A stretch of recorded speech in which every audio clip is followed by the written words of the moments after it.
చంద్రబాబు నాయుడు గారు చెప్పిన పద్ధతిలో జరిగింది అని నమ్మగలమా? దీని అర్థం ఏంటి?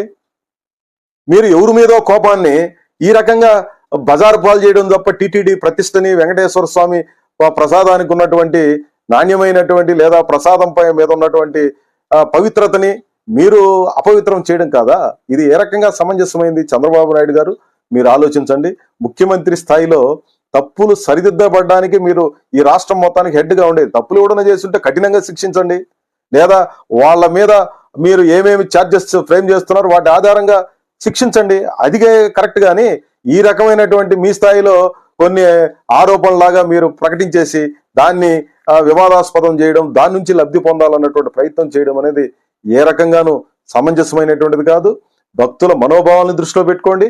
ఉద్యోగాల్ని అవమానపరిచే రీతిలో మీరు వ్యాఖ్యానాలు చేయబాకండి అని చెప్పి నేను విజ్ఞప్తి చేస్తున్నాను. మీరు ఎవరి మీదో కోపంతో ఈ రకంగా చేయడం అని అంటే ఉన్న ఇంటికి నిప్పును తగలబెట్టుకున్నట్టుగా అవుతుంది. అదేదో ఎలుకను పట్టకపోయి చూరు తగలబెట్టారని చెప్పే సామెత ఉంది.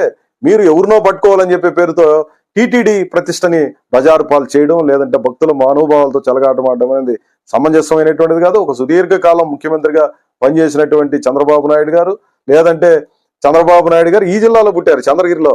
ఇక్కడ పుట్టి ఇక్కడ పెరిగి తిరుపతిలో చదువుకొని, తిరుపతిలో అన్ని రకాలుగా రాజకీయాలు నేర్చుకొని ఈరోజు ఈ ఉన్నత స్థానంలో ఉన్నారంటే మొదట బేస్ తిరుపతి. అట్లాంటి తిరుపతి మీద భాండాలు వేయడం, లేదంటే ఈ రకమైనటువంటి వ్యాఖ్యానాలు చేయడం ఏ రకంగా సమంజసమైనటువంటిది? ఎవరైనా మాకేమి పలానోళ్ళని రక్షించాలా, పలానోళ్ళని వ్యతిరేకించాలన్నటువంటి అజెండా మాకేమి లేదు.